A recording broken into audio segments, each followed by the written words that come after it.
अब देखिए, जितना हमने अब तक पढ़ा है उसको रिपीट करते हैं। नील तथा नाइजर के बाद विश्व की तीसरी सबसे बड़ी नदी है जो रेगिस्तानी क्षेत्र से बहती है, वो है लूनी।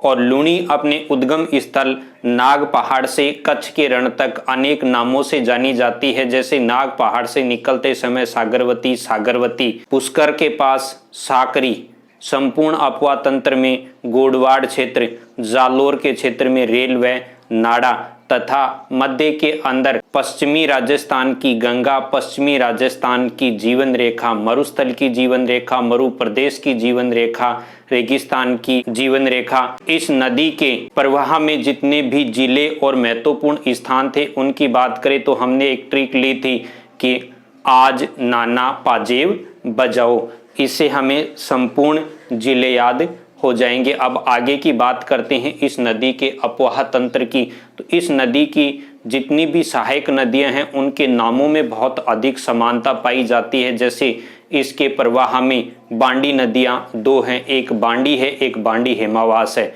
खारी नदियां दो हैं, एक खारी है, एक खारी हेमावास है। सूकड़ी नदियां तीन हैं, और भी छोटे छोटे कई नाले हैं जिनके नाम सूकड़ी हैं। तो इस प्रकार से बहुत सारी समानताएं हैं, उनकी बात करते हैं। इस नदी के उद्गम के पश्चात प्रथम जो नदी इसमें आकर मिलती है वो नदी आकर मिलेगी, नाम है उसका लीलड़ी, जो अजमेर व राजसमंद के संक्रमणकारी क्षेत्र में ब्यावर व उसके आसपास की अरावली की पहाड़ियों के पश्चिमी ढालों से निकलती है और निकलकर अजमेर जिले में प्रवाहित होती हुई अजमेर जिले के निम्बोला गांव में लूनी नदी में प्रवेश कर जाती है। छोटी नदी है तो प्रथम सहायक नदी है, देखिए लीलड़ी। इसके पश्चात दूसरी जो सहायक नदी इस नदी के अंदर आकर मिलती है, सबसे महत्वपूर्ण नदी है इस लूनी के अपवाह तंत्र की, और नदी का नाम है जोजड़ी नदी। ये जोजड़ी नदी नागौर जिले के पाडलू गांव से निकलती है। पाडलू गांव से निकलकर ये नदी नागौर व जोधपुर जिले में प्रवाहित होती हुई खेजड़ली गांव के पास लूनी नदी के अंदर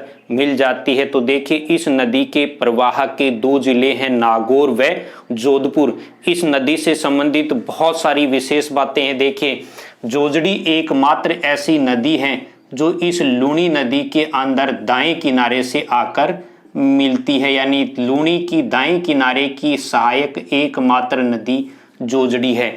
इसके अलावा लूनी में जितनी भी सहायक नदियां हैं वो अरावली के पश्चिमी ढालों से निकलती है। ये एकमात्र ऐसी नदी है जो अरावली से नहीं निकलती है और लूनी की सहायक नदी है। इसके साथ ही देखिए, जोजड़ी नदी के किनारे ही जोधपुर का एक महत्वपूर्ण शहर पीपाड़ सिटी बसा है।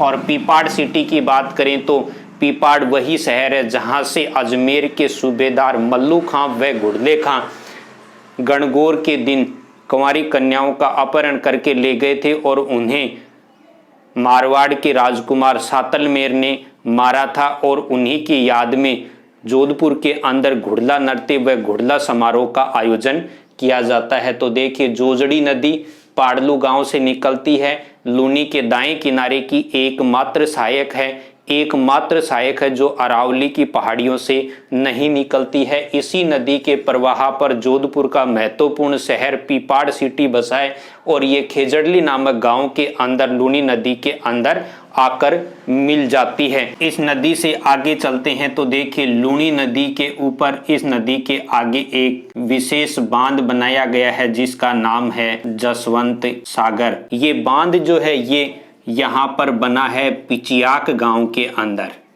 और इसी कारण से इसको कहा जाता है पिचियाक बांध। इसी बांध के मुहाने पर आगे जोधपुर का दूसरा एक महत्वपूर्ण शहर बसा है जिसका नाम है बिलाड़ा। इस लूनी नदी और इसकी सहायक नदियों के किनारे जोधपुर के दो बड़े शहर आ गए हैं, पीपाड़ सिटी जोजरी नदी के किनारे और बिलाड़ा लूनी नदी के किनारे जसवंत सागर बांध से आगे। इसी के आगे लूनी नदी के इस दाएं किनारे पर जोधपुर का एक और महत्वपूर्ण कस्बा, शहर और पंचायत समिति मुख्यालय बसा है लूनी। इस लूनी कस्बे के बाद में यहाँ पर एक और सहायक नदी आकर इस लूनी नदी के अंदर मिलती है और नाम है उसका बांडी नदी। ये बांडी नदी लूनी के अंदर आकर मिलती है। यहाँ पर दो जुड़वा गांव हैं, एक पाली का है और एक जोधपुर का है। पाली का यहाँ पर गांव है लाखर गांव। इस लाखर गांव में ये बांडी नदी आकर लूनी में मिलती है,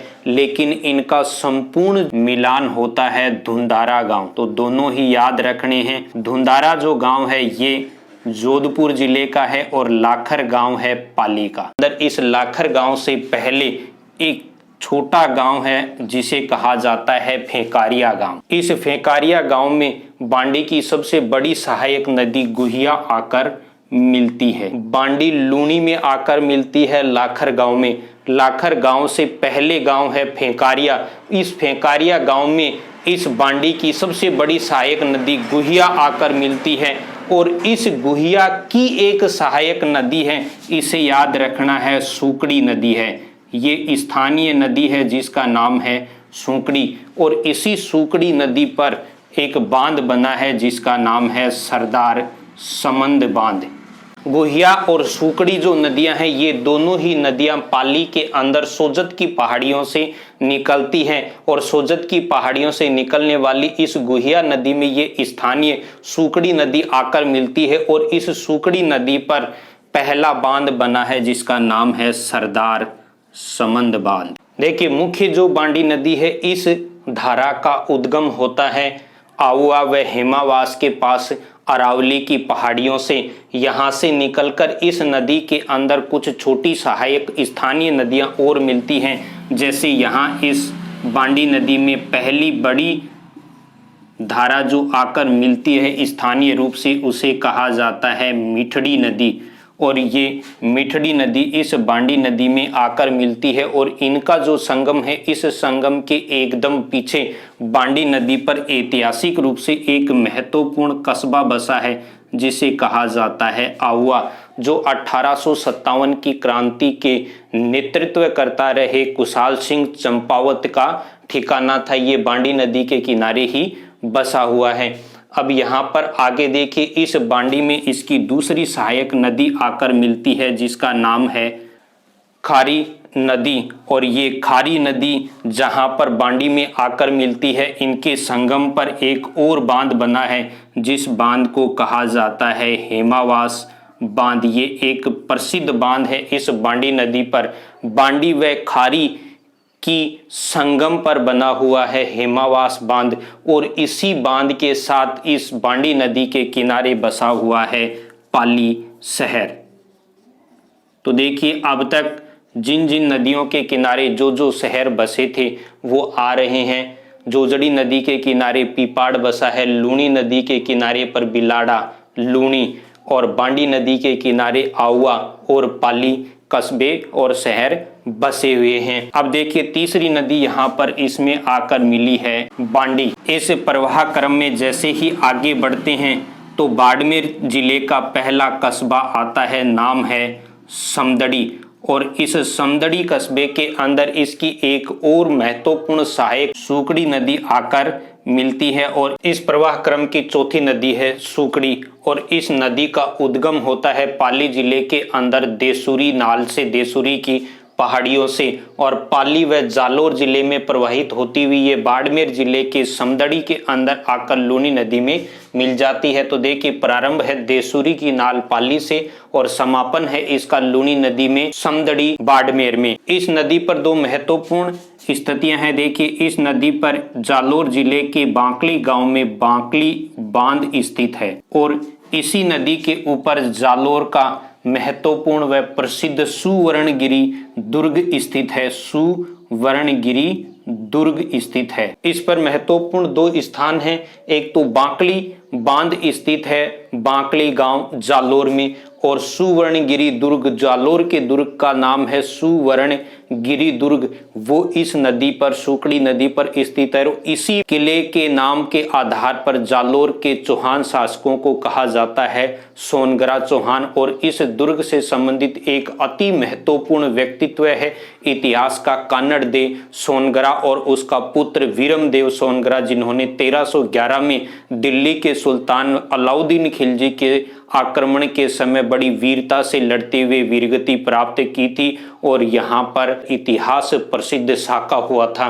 इस समदड़ी से आगे इस नदी के प्रवाह क्रम में चलते हैं तो इस प्रवाह क्रम का सबसे महत्वपूर्ण कस्बा आता है जो इस नदी के किनारे बसा हुआ है, वो है बाड़मेर का बालोतरा, जिसकी बात हम पहले कर चुके हैं। ये पश्चिमी राजस्थान के अंदर अजरक प्रिंट की रंगाई छपाई का एक महत्वपूर्ण केंद्र है और इस कस्बे की भौगोलिक स्थिति नदी के पाट से भी नीचे है। इस कारण से जब अजमेर की पहाड़ियों में अत्यधिक बारिश होती है तो बाढ़ बालोतरा में आती है और इस बालोतरा के नज़दीक ही स्थित है पचभद्रा झील, जो कि पूरे राजस्थान में सर्वाधिक NaCl 98% नमक की मात्रा होती है और इतनी लवणता के कारण से नदी का पानी भी खारा हो जाता है। तो इससे पहले नदी का पानी होता है मीठा और इसके बाद में नदी का पानी हो जाता है खारा और इसी कारण से इस नदी का एक उपनाम है आदि खारी आदि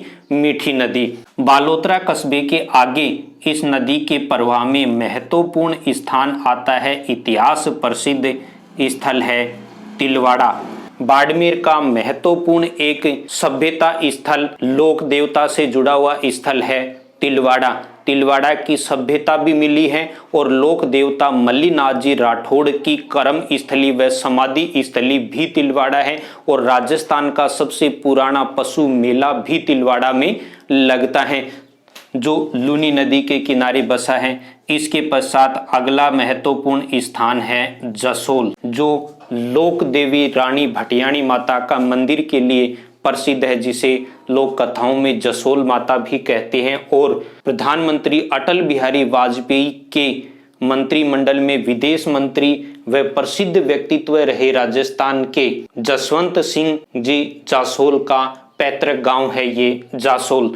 इसके पश्चात देखिए अगला इस पर महत्वपूर्ण स्थल है नाकोड़ा, जो कि जैन तीर्थ स्थली है तथा नाकोड़ा भैरव के मंदिर के लिए भी प्रसिद्ध है। ये भी बाड़मेर में इसी लूनी नदी के किनारे स्थित है। इसके आगे चलते हैं तो देखिए इस नदी पर लगातार चौथा महत्वपूर्ण कस्बा बसा है और इस कस्बे का नाम है सिणधरी। देखिए इस सिणधरी कस्बे की कोई विशेष ऐसी इतिहास प्रसिद्ध बात नहीं है, फिर भी ये एक बड़ा कस्बा है जो इस नदी के किनारे बसा है। सिणधरी के बाद में इस नदी के प्रवाह में ये एक और महत्वपूर्ण स्थल है जो है मंगला। अब देखिए ये मंगला एक गांव है लेकिन वर्तमान में भारतीय अर्थव्यवस्था में बहुत महत्वपूर्ण स्थान रखता है।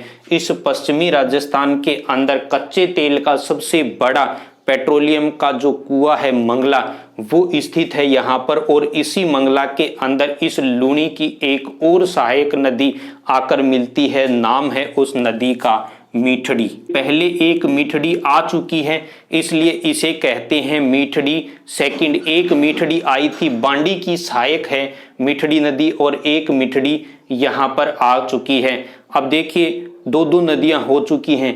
एक सूकड़ी आई थी गुहिया की सहायक है, एक सूकड़ी आई थी जो देसूरी की नाल से निकलकर आती है, स्वतंत्र नदी है। दो सूकड़ियां हो गई है।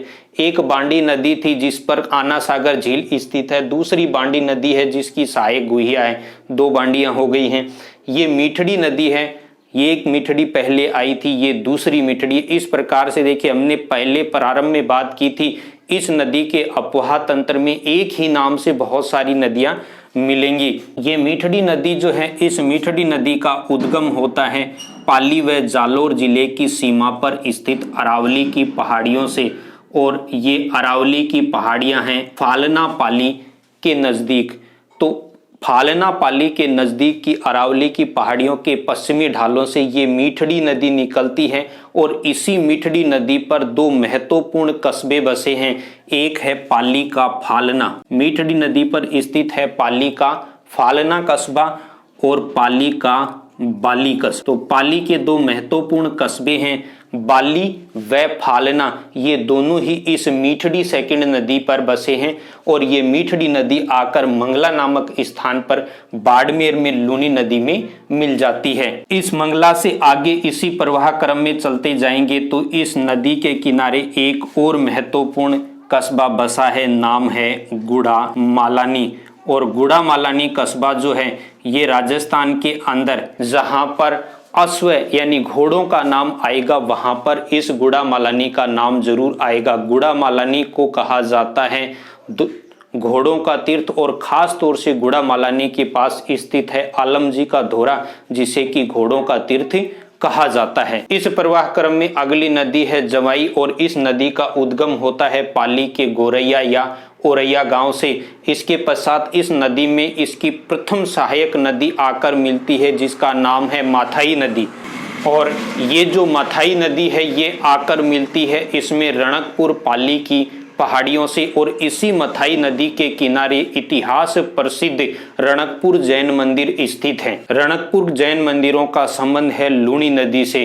लूणी की सहायक जवाई और जवाई की सहायक है मथाई नदी। मथाई नदी के किनारे ही रणकपुर जैन मंदिर स्थित हैं। इन रणकपुर जैन मंदिरों की बनावट वास्तु की एक विशेष संरचना जो कि जैन धर्म ग्रंथों में रचित है नलिनी गुल्म नाम के एक विमान की आकृति में बनी हुई है। इससे आगे इस जवाई नदी पर पाली के सुमेरपुर कस्बे के पास एक बांध बना है जिसे कहा जाता है जवाई बांध और इसी का दूसरा नाम है मारवाड़ का अमृत सरोवर। इस बांध के अंदर पानी की आपूर्ति को सुचारू करने के लिए इसे उदयपुर जिले की घाटोल तहसील की सेई नदी से जल सुरंग के द्वारा जोड़ा गया है जो राजस्थान की प्रथम जल सुरंग थी। लेकिन राजस्थान की वर्तमान में सबसे बड़ी जल सुरंग उदयपुर के अंदर दो नदियों के मध्य है मानसी वाकल परियोजना कहते हैं। इस बांध के किनारे स्थित है पाली का सुमेरपुर कस्बा और इसी जवाई नदी के किनारे स्थित है सिरोही का शिवगंज। तो देखिए इस जवाई नदी से संबंधित तीन स्थल हो गए। जवाई की सहायक नदी है माथाई जिसके किनारे स्थित है रणकपुर। जवाई के किनारे स्थित है सिरोही का शिवगंज और जवाई के किनारे जवाई बांध के साथ ही स्थित है पाली का सुमेरपुर कस्बा और सुमेरपुर में ही जवाई बांध बना है जिसे कहते हैं मारवाड़ का अमृत सरोवर। जवाई नदी के अंदर जालोर के साइला में एक सहायक नदी आकर मिलती है नाम है जिसका खारी नदी और ये खारी नदी सिरोही के शेर गांव से निकलती है। साइला में जब इस जवाई नदी में खारी नदी आकर मिलती है इसके पश्चात इस धारा को या इस नदी को कहा जाता है सूकड़ी नदी सेकंड। इस नदी के प्रवाह में जैसे ही आगे चलते हैं तो एक और कस्बा आता है बाड़मेर जिले का ही और वो है गांधव। इस गांधव कस्बे में लूनी के अपोहा क्रम की अंतिम सहायक नदी नाम है सागी या सगाई नदी आकर मिलती है और इस नदी का उद्गम होता है जालोर जिले के अंदर जसवंतपुरा की पहाड़ियां।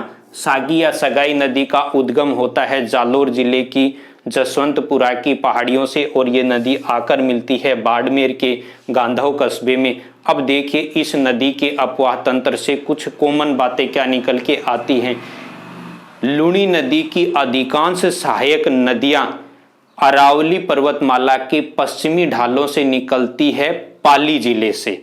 यहाँ पर देखिए लीलड़ी से लेकर और यहाँ इस एक आखिरी सागी नदी को छोड़ दें तो लीलड़ी से लेकर लास्ट तक सभी नदियां पाली जिले से निकलती हैं, अरावली की पहाड़ियों से निकलती हैं और अधिकांश नदियों का संगम जो है वो बाड़मेर जिले में होता है। तो ये कॉमन बात याद रखनी है, अधिकांश नदियों का उद्गम अरावली से होता है, पाली जिले से होता है और लूनी नदी में संगम होता है बाड़मेर जिले में।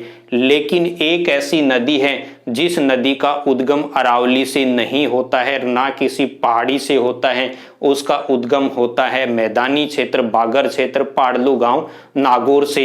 अब इस जोजरी नदी से संबंधित कुछ तथ्य और हैं।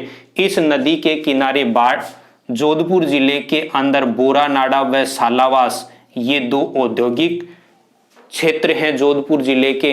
तो बोरानाडा व सालावास के मध्य इस नदी के किनारे एक पर्यटक स्थल विकसित किया जा रहा है और वो पर्यटक स्थल विकसित किया जा रहा है फ्रांस की राजधानी पेरिस जिस नदी के किनारे बसा है सीन नदी उस नदी की तर्ज पर। तो फ्रांस की राजधानी पेरिस के सीन नदी के तर्ज पर इस जोजड़ी नदी पर पर्यटक स्थल विकसित किया जा रहा है जोधपुर जिले में। एक महत्वपूर्ण तथ्य, सन 2013 में राजस्थान सरकार द्वारा नदियों का रेखांकन या सीमांकन करवाया गया था। उस समय भी सीमांकन की गई प्रथम नदी थी जोजड़ी नदी। दूसरी बात करते हैं इस नदी से संबंधित महत्वपूर्ण तथ्यों में ही इसकी सहायक नदियों को कैसे याद रखा जाए। तो देखिए, हमने इन नदियों को क्रम से लिखा था, सबको जोड़ेंगे अपने आप बनेगी लीलड़ी और जोजड़ी। ये मान लीजिए दो लड़कियों के नाम हैं। और ये गुण मैंने पहले ही बताया था, बांडी यानी इडियट टाइप व्यक्ति को कहते हैं। और आगे क्या है, सूकड़ी, और ये क्या है, मीठड़ी। इन दोनों को आपस में जोड़ दीजिए, इन दोनों को आपस में जोड़िए, सूकड़ी और मीठड़ी, यानी इसको कह सकते हैं सुकोड़ी। और ये मीठड़ी यानी मिठाई, यानी सूखी हुई मिठाई। बांडी यानी बेवकूफ, इडियट। और कौन है इडियट, ये दो, लीलड़ी और जोजड़ी दो इडियट लड़कियां हैं। ये आगे है जवाई, ये है माथाई यानी माथा, दिमाग। और ये है खारी यानी खाना, और ये सागी या सगाई। अब देखिए इस परिदृश्य को जोड़ेंगे तो क्या बनेगा, लीलड़ी और जोजड़ी दो इडियट लड़कियां हैं। ये लेके आई सूखी हुई मिठाई, और मिठाई इन्होंने खिला दी जमाई को, जमाई, और उसका सूखी हुई मिठाई खिलाकर माथाई यानी माथा, खारी यानी खा रही है। और कब, सगाई में, यानी कि कोई जमाई है उसकी यानी सगाई हुई तो जमाई बन गया। अब वहां पर दो लड़कियां हैं, साड़ियां समझ लो, वो उसको सूखी हुई मिठाइयाँ खिला रही हैं, बहुत ज़्यादा चैटर बॉक्स खोल रखा है और उसका माथा खा रही है। ये स्थिति यदि याद रखेंगे तो ये सारी नदियाँ याद होंगी। लीलड़ी जोजड़ी दोनों बेवकूफ़ हैं, सूखी हुई मिठाई खिलाकर जमाई का माथा खा रही हैं सगाई में। यानी ये सारी की सारी 10 नदियाँ हो गई हैं लूनी की सहायक, जो हमें याद हो जाएंगी। इस प्रकार से देखिए, मैंने जितनी भी जानकारियां इस लूनी नदी से संबंधित हो सकती थी सभी को यहाँ पर एक एक करके आपको बताया है, एक एक शहर बताया है। जिन साथियों को वीडियो अच्छा लगे वो अधिक से अधिक साथियों में शेयर करें, और जो साथी नए हैं वो चैनल को सब्सक्राइब अवश्य करें, जिससे कि आपको इस प्रकार के नॉलेजफुल वीडियो का नोटिफिकेशन सबसे पहले प्राप्त होगा। Thank you.